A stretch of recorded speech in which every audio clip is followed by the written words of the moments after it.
7:08. Have you seen that new cafe on Bournemouth beachfront? It had a vegetarian-only menu, but now it's going to change that, introducing some meat options. In the first 3 months of the Durley Chine Environmental Hub opening, hungry diners demanded more of a selection on the menu. Bournemouth, Christchurch and Poole Council run the cafe. They were serving vegan sausage rolls, vegetarian cakes, peppered steakless pasties. But now they're going to have a bit of a rethink. The Countryside Alliance campaigns to promote British farming. David Bean joins me on the show. Good morning to you. Good morning. The council, I think, are saying, look, we need an accessible menu, but also we need a menu that makes money. It's a very expensive place to have a cafe, and so they're going to change it. Do you think when a council goes for vegan or only vegetarian that they're missing a trick when it comes to British farming?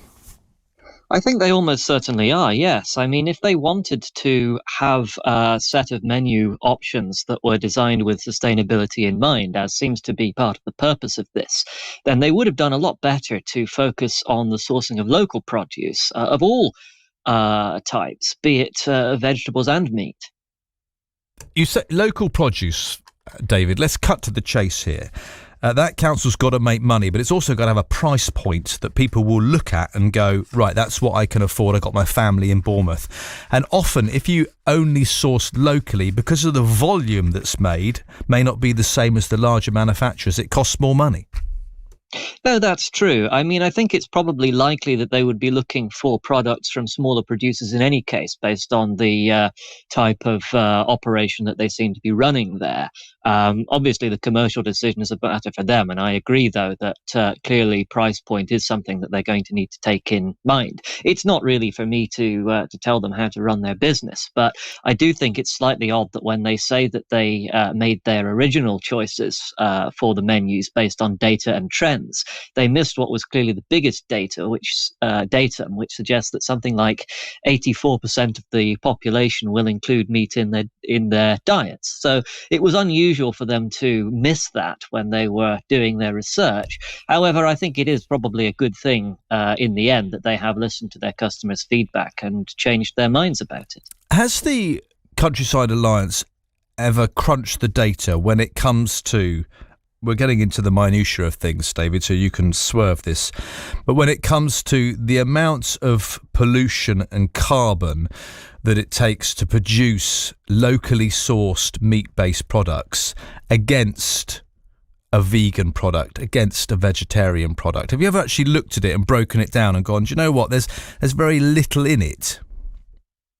We've looked at some of the figures that have been quoted by the so-called plant-based movement, the people who are campaigning to effectively make everyone go vegan. And there are a lot of problems with those data. You see, when they talk about the environmental impact of meat production, almost universally they will use figures based on global meat production standards. Now, what that fails to take into account is that actually the environmental standards of food production differ wildly throughout the world, and particularly when it comes to meat farming.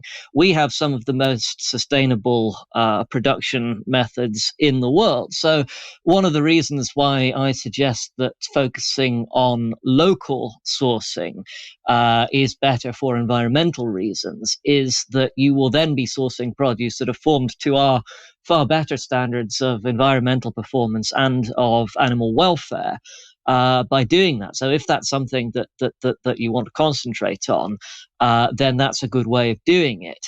But if you try to look at particularly emissions figures using purely global data, you're going to have an exceedingly skewed picture when it comes to the standards of production that are carried out in this country.